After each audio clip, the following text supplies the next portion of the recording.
E você pode abrir o texto, Êxodo capítulo 35. Eu estou um pouco, não sei como, balançando aqui, porque há um combinado entre nós que quando o texto é longo, a mensagem é pequena, né? E eu tenho aqui Êxodo 35, versículo 4, até 36, versículo 7. Mas o que me faz balançar é que quando eu cheguei aqui, a Ju me falou que hoje nós estamos liberados quanto à questão de gravação, que nós temos mais de meia hora para ficar falando. Então, eu não sei se eu avanço ou se eu cumpro o combinado do texto longo, mensagem curta. O que vocês acham? Então, diante da manifestação geral, eu vou me virar aqui com o que vier, tá? Tá bom. Vamos lá, Êxodo 35, versículo 4. É um texto conhecido, eu creio que da maioria. Se você não conhece, a minha sugestão é que depois você leia.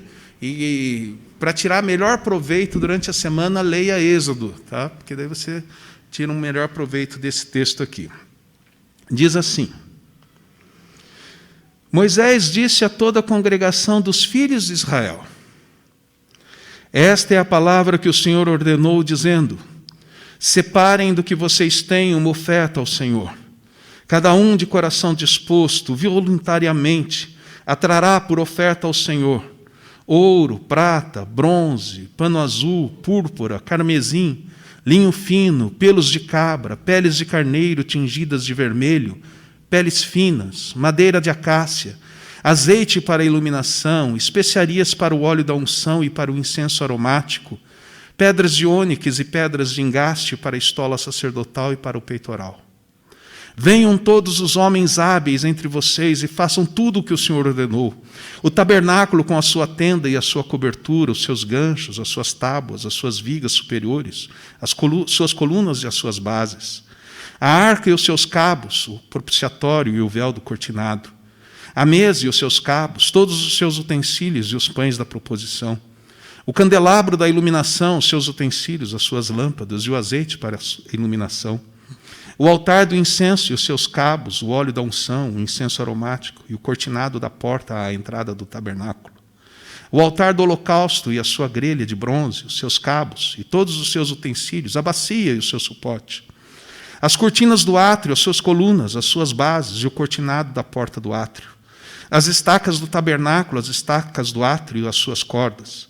As vestes do ministério para ministrar no santuário, as vestes santas do sacerdote Arão e as vestes de seus filhos para oficiarem como sacerdotes. Então, toda a congregação dos filhos de Israel saiu da presença de Moisés. Todo aquele cujo coração o moveu e cujo espírito o impeliu, veio e trouxe a oferta ao Senhor para a obra da tenda de encontro, para todo o seu serviço e para as vestes sagradas. Vieram homens e mulheres, todos dispostos de coração, trouxeram fivelas, pendentes, anéis, braceletes, todos os objetos de ouro. Todo homem fazia oferta de ouro ao Senhor. E todos os que tinham pano azul, púrpura, carmesim, linho fino, pelos de cabra, peles de carneiro tingidas de vermelho e peles de animais marinhos, trouxeram isso também. Todo aquele que fazia oferta de prata ou de bronze trazia isso como oferta ao Senhor. E todo aquele que possuía madeira de acácia para toda a obra do serviço a trazia também. Todas as mulheres hábeis traziam o que por suas próprias mãos tinham fiado, pano azul, púrpura, carmesim e linho fino. E todas as mulheres cujo coração as moveu em habilidade fiavam os pelos de cabra. Os chefes traziam pedras de ônix, pedras de engaste para a estola sacerdotal e para o peitoral, as especiarias e o azeite para a iluminação, para o óleo da unção e para o incenso aromático. Os filhos de Israel trouxeram oferta voluntária ao Senhor, a saber, todo homem e mulher cujo coração os dispôs para trazerem uma oferta para toda a obra que o Senhor havia ordenado que se fizesse por meio de Moisés. Moisés disse aos filhos de Israel: Eis que o Senhor chamou por nome Bezalel, filho de Uri, filho de Ur, da tribo de Judá. E o Espírito de Deus o encheu de habilidade, inteligência e conhecimento em todo artifício, para elaborar desenhos e trabalhar em ouro, em prata, em bronze, para a lapidação de pedras de engaste, para entalhe de madeira e para todo tipo de trabalho artesanal.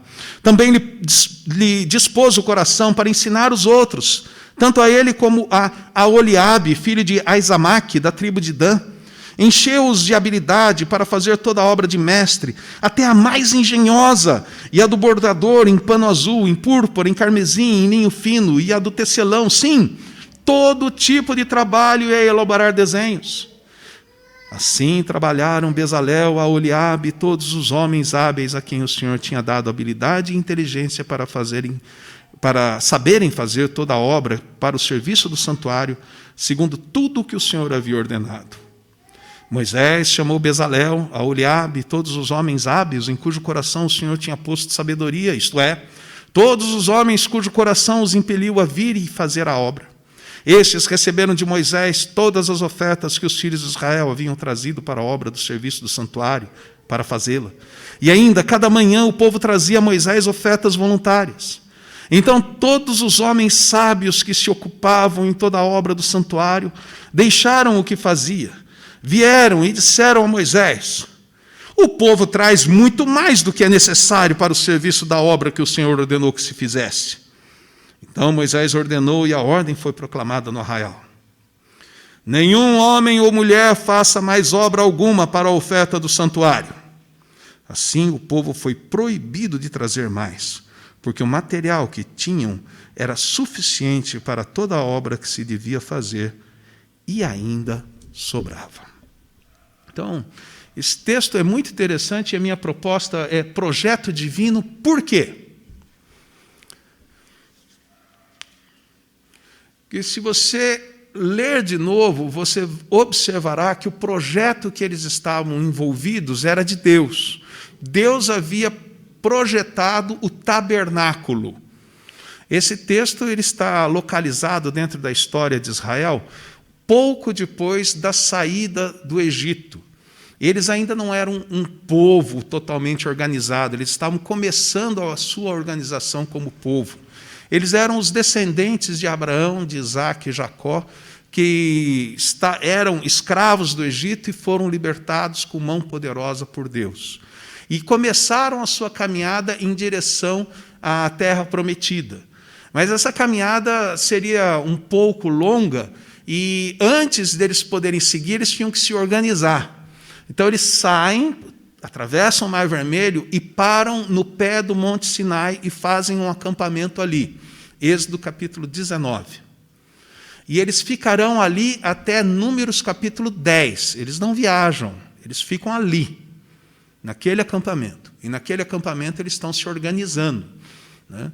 E esse texto, como está em Êxodo capítulo 35, está muito próximo desse início da história deles no acampamento no pé do Monte Sinai. E parte da organização fazia parte a construção de uma cabana, ou de um tabernáculo, como é chamado também, de uma cabana onde seria o centro de adoração. Eles viviam em barracas, eles viviam em cabanas porque eles estavam no deserto e viajariam pelo deserto, era a coisa mais natural para a época. E eles, então, precisavam de um local de adoração. Essa barraca ficaria no centro do acampamento e simbolizaria a habitação de Deus entre eles. Quando você assiste filmes daquela época, ou que tem barracas parecidas, e numa estrutura semelhante, quando eles saem para a guerra, no centro do acampamento fica a barraca do chefe, do comandante, do rei, porque é o lugar mais difícil de chegar, ele não vai ficar na beirada para o inimigo pegar, né? Ele fica ali no centro, protegido por todos os demais. E ele está ali no centro, governando sobre todos. Então, essa barraca ficaria ali no centro, só que a barraca não existia ainda. E o que acontece? Eu convido você para dar uma olhadinha em Êxodo capítulo 35, versículo 4. Tem um título antes do versículo 4? Na sua Bíblia, ali, qual é o título, se tem?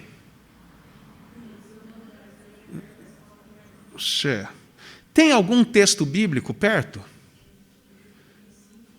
Êxodo 25, de 1 a 9. Ou seja, o que está contando aqui já contou. Para quem está lendo Êxodo, já está contado. Em Êxodo 25, Deus já começou a falar disso. Já começou a falar que era para trazer as ofertas. Então, para pegar essa ideia desse projeto divino, e você tem que lembrar um pouco mais da história.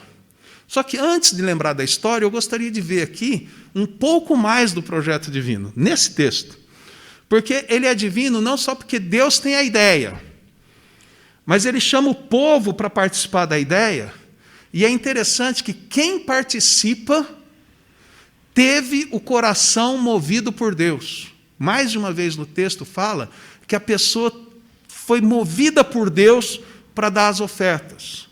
Depois fala daqueles 2 rapazes simpáticos, inclusive sugestão de nomes, porque são nomes bíblicos de pessoas importantes, Bezalel e Aholiabe.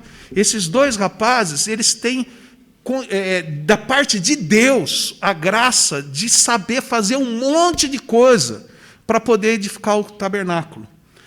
Não vão trabalhar sozinhos, porque Deus movimentou vários outros para virem ajudá-los. Deus movimentou o coração de várias mulheres para tecerem e para prepararem outros materiais. E preparou homens para fazer isso também. Então, Deus moveu as pessoas. Isso é muito interessante, porque enquanto eu lia isso, eu lembrava do texto que eu estou lendo com a Cida, em casa. Nós estamos terminando Jonas. Hoje à noite, antes de dormir, a gente deve ler Jonas 4. Ou significa que há 3 dias atrás a gente leu Jonas 1. Né? Deus chama Jonas e envia Jonas para pregar em Nínive. E Jonas dispôs no coração e foi para Tarsis. Né? Quer dizer, Deus chama, Deus mexe, agora precisa ver o seu coração para onde vai, qual é a sua resposta. Aqui Deus chamou, mexeu no coração deles, eles sabiam qual era a tarefa e responderam à tarefa. Não fugiram da tarefa. Era edificar o tabernáculo, precisa de contribuição para isso. Eles deram liberalmente. É famosa essa frase, final do capítulo 36, lido ali, do versículo final da leitura, né, no versículo 7. Olha, estava sobrando. A ordem, para de trazer, diferente do que eu falei antes na mensagem, precisamos das ofertas, para de ofertar. Imagina o dia que a gente puder falar isso aqui, pare de ofertar, tem muito dinheiro na nossa conta, nós nem sabemos mais o que fazer com eles. Eu sei as parcerias que a gente tem negado de vários missionários que sabem da visão missionária que há entre nós e fala assim, olha, vocês podem entrar com a gente nessa? Eu falo assim, podemos orar só, porque nem para as nossas frentes hoje nós arrecadamos. E foi mais de um missionário, pelo menos 3 missionários nesses últimos 2 meses que me procuraram assim. Mas o que eu posso fazer? Eu falo, não, nós vamos participar com você, vai. E nós não vamos, porque nós não estamos nem com as nossas frentes. Né? Mas quem dera o dia que a gente pudesse falar, gente, olha, esse mês, por favor, dá uma seguradinha, não contribuam aqui. Pensem, pode contribuir em outro lugar, contribuir com outras pessoas, esse mês está liberado. Porque aqui a gente está com dinheiro demais. Para fazer tudo o que a gente precisa fazer e mais um pouco. Não é o esquema nosso hoje, mas veja que isso aconteceu quando o povo de Deus respondeu ao mover de Deus, entendendo que o projeto era de Deus. Deus quer construir esse tabernáculo, Deus deu o desenho do tabernáculo e vocês, então, se envolvam. E eles se envolveram. Por isso o projeto é de Deus. Não só o desenho, mas ele moveu os corações e o povo respondeu positivamente. Porém, que povo é esse? É o povo de Êxodo 25. O povo de Êxodo 25 é o povo de Êxodo 24. Daí você fala, o que tem isso mais? Tem a ver. Porque Êxodo 24... quase toda a Santa Ceia a gente lembra. Né? Este é o sangue da aliança. Em Êxodo 24, o povo diz, tudo o que o Senhor falou, faremos e obedeceremos. E uma coisa que Deus falou, Êxodo 20, não tereis outros deuses diante de mim. Não farás para ti imagem de escultura, e não a adorarás. Êxodo 25. Olha, façam ofertas para um tabernáculo meu. Moisés vai bater papo com Deus, sobe no monte, porque Deus vai dar o projeto do tabernáculo. Moisés está no monte. 1 dia, 2 dias, 3, 7 dias. O monte se enche de nuvem. E agora ele vai ficar 40 dias conversando com Deus. Antes de subir, ele fala para o Arão: Arão, fica aí, qualquer coisa você dá conta do que acontecer, cuida do povo. O que é que acontece? Bezerro de ouro. Faz para nós um Deus, que a gente precisa de alguém que nos conduza. E Arão fala: deem então o que vocês têm de joias de ouro. E o pessoal dá as argolas dos narizes, as argolas das orelhas, as joias que tinham. Ele faz lá, põe no fogo, trabalha com aquele ouro e faz o bezerro de ouro e fala: este é Javé.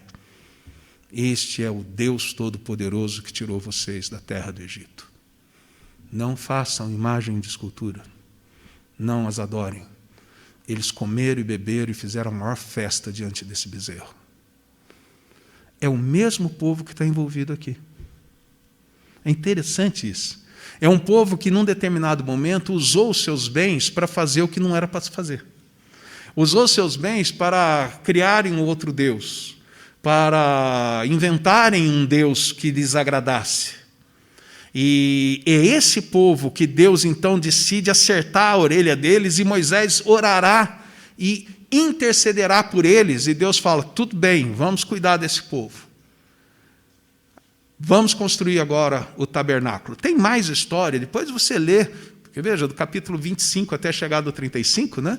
E a gente combinou que vai ser curta a mensagem, né? Porque o texto é longo. Então você lê depois, e você se inteira de todo o movimento de Êxodo, mas você vê que é um povo igual o nosso. Tudo entregarei, tudo deixarei. Sim, a ti, Senhor bondoso, tudo deixarei por ti. Nossa, assim não dá, né? Era música, não precisa fazer, né? Seu Valdir Vieira tinha uma tia, Dona Maria, e ela tinha umas coisinhas assim meio diferentes. Era a tia-avó da Cecília, que está lá em Bissau, e ela cantava alguns cânticos e cantava alguns hinos curtos, assim, na rua, caminhando.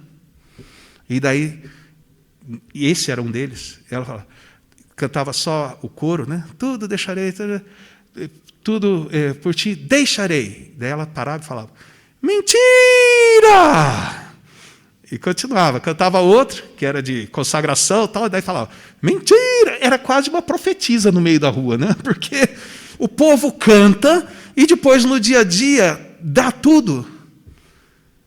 Tem essa disposição de Êxodo 35, ou está mais lá para o bezerro de ouro? É interessante a gente observar que aquele povo era assim. Aquele povo viveu alguns séculos, poucos séculos antes de Davi. Na época de Davi, esse tabernáculo, que no fim, em Êxodo capítulo 40, estará edificado, bonito, né, chique, com ouro para todo lado, madeira de acácia, tudo quanto é coisa muito legal. Esse tabernáculo vai ser uma barraca toda estragada, no dizer de alguns, estuporada, sem vida. E Moisés olha para aquilo, Davi olha para aquilo e fala: não pode, Deus não pode ficar num lugarzinho desse, numa barraca tão estragada como essa. Então ele decide fazer o templo, o suntuoso templo que o filho dele edifica. Maravilha! Mas se nós seguimos lendo primeiro livro das Crônicas e segundo livro das Crônicas, que um tema é a casa do Senhor, nós veremos como ela foi desprezada, estragada, corrompida, depois restaurada, depois estragada, e sempre o estrago dela dizia respeito ao não investimento do povo no reino de Deus, o investimento no reino pessoal. E isso trazia dias maus para a nação. Quando o povo voltava a atenção para a casa de Deus e investia na casa de Deus, os dias da nação se recuperavam. Nessa sanfona do vai longe de Deus e para perto de Deus, acontece então um momento que o povo não volta mais. E então é o desterro para a Babilônia, né? Então é o final lá de segundo livro das Crônicas. Porém, segundo livro das Crônicas não tem fim triste. Ele termina com uma palavra de esperança. quando o rei, no cativeiro, o rei judeu no cativeiro, é restaurado para comer à mesa do rei do cativeiro, dando a esperança da libertação que Deus traria no período de Ciro, o rei persa. Então, daí você tem ali o início disso já nos últimos versículos de 2º livro das Crônicas e engata a história com o livro de Esdras. Bom, isso é só para mostrar que o investimento e a dedicação do povo no projeto de Deus traz dias para o povo de Deus melhores. E quando o povo de Deus se afasta do projeto de Deus e fica no seu próprio projeto, traz dias piores. O projeto divino é construir o seu reino. E para isso, ele precisa do nosso envolvimento no tripé que a Cida falou. A oração, venha o teu reino.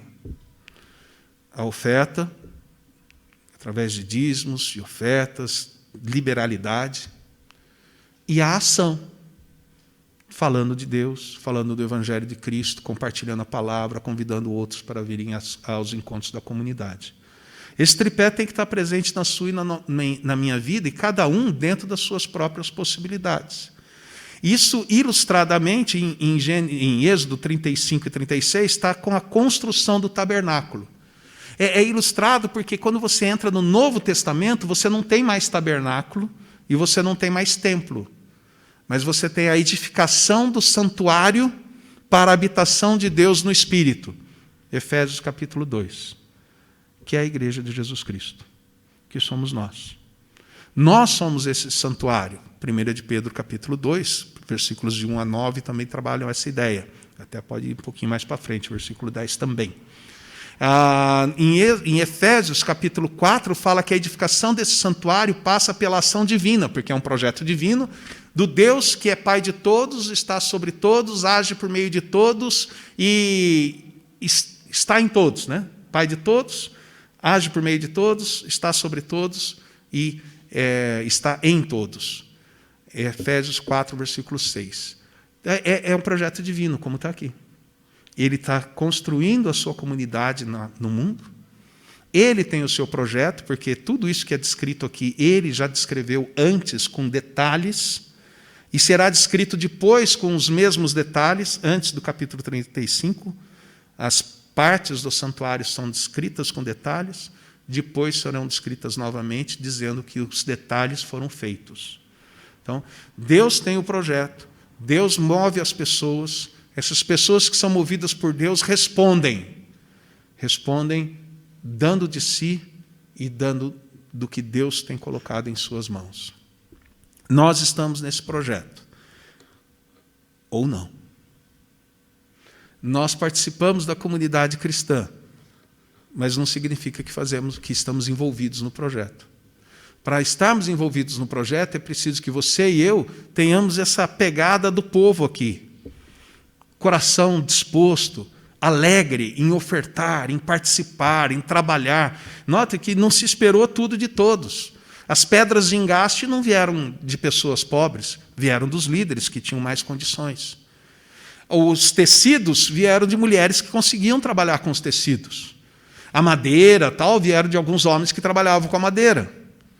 O trabalhar com os materiais foram de outras pessoas. Mas essas outras pessoas ainda ensinaram outros a trabalhar com eles. Então havia uma passagem de conhecimento e de treinamento um para o outro. Nessa passagem de treinamento, eu estava lembrando do Paulão. Paulão, um amigo meu de passado remoto, que já faz bastante tempo que eu não o vejo. Acho que a última vez que eu vi foi aqui, numa visita que ele veio representando os Gideões Internacionais. Ele era recém-casado, morava perto da dona Neuza, e num apartamentozinho pequenininho, né? Ele tinha formado há pouco tempo na faculdade, estava fazendo mestrado na área de engenharia, alguma coisa, e tinha um vozeirão danado, bonito, cantava, tudo. E o pessoal do coro da igreja perguntava assim, você não vai voltar para o coro que você cantava antes de entrar na faculdade? Não. Mas por quê? Não tenho tempo. Mas o que você faz domingo à tarde? O ensaio do coro era domingo à tarde. Domingo à tarde eu durmo. Nossa, era um terrível. Onde já se viu ele fazer? Mas é aquilo, ele não tem tempo. Então, ele tem que trabalhar com o tempo dele para fazer a coisa melhor. É aquela coisa, eu não tenho dinheiro, então eu tenho que trabalhar com o meu dinheiro. Eu não tenho tempo, eu tenho que trabalhar com o meu tempo. Eu tenho que escolher os momentos onde eu investirei. Eu não tenho dinheiro para ofertar. Tá, onde está indo o meu dinheiro?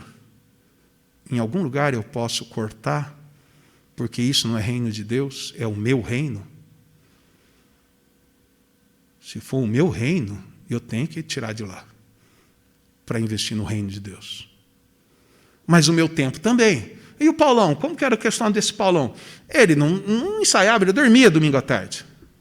E como que eu sei onde ele morava? Porque toda sexta-feira à noite, depois da semana de trabalho e de estudo, quando ele observou que os jovens da igreja estavam meio espalhados, ele convidou todos os jovens que quisessem ir para a casa dele, que ele daria estudo bíblico para os jovens. Ele não era líder dos jovens, ele não era conselheiro dos jovens, ele não era seminarista, ele não era pastor. Ele era um crente que conhecia a Bíblia. E eu era parte do grupo dos jovens que ia lá, porque eu estava entrando na mocidade. Né? 1976, 77, não, mais de 77 para 78, 77, 78. Estava indo lá, e ele passou todo um estudo no Evangelho de João, que ele tinha ouvido num congresso que ele foi, tinha lá as folhas mimeografadas e tal. Daí, no início de 79, eu, com mais alguns, fomos num congresso nacional de jovens evangélicos, né? Não sei quantos mil jovens lá, tal. Ouvimos Russell Shedd falar em Colossenses, expôs Colossenses todo nas matinês, nossa, lá nas manhãs de estudos. A gente volta, o Paulão fala assim, bom, vocês foram lá, agora vocês vão dar o estudo para nós aqui. Eu falei, eu? Eu não. Eu sou o carinha aqui da igreja, né? 79 isso, eu não tinha feito 17 anos ainda, eu tinha que começar a dar um estudo para o grupo de jovens que estava na casa dele. E tinha que fazer. Por quê? Ele investiu na nossa vida, agora ele estava investindo na nossa vida e ensinando a gente a ensinar. Então, o Renato, o Pedro e eu, cada semana um dava o estudo. Nesse mesmo período, o Calbi, que o Paulo trabalhava com ele, ensinava a Bíblia, estudava com ele, o Calbi me pegou para toda segunda-feira visitar no Hospital Mário Gatti. A gente passava todos os leitos de homens para ler e orar a Bíblia com eles. Eu não era seminarista, nem imaginava fazer seminário. Eu era crente. E eu achava que devia dedicar minha vida. E essas pessoas fizeram como Aholiabe e Bezalel, me ensinando como era servir ao Senhor.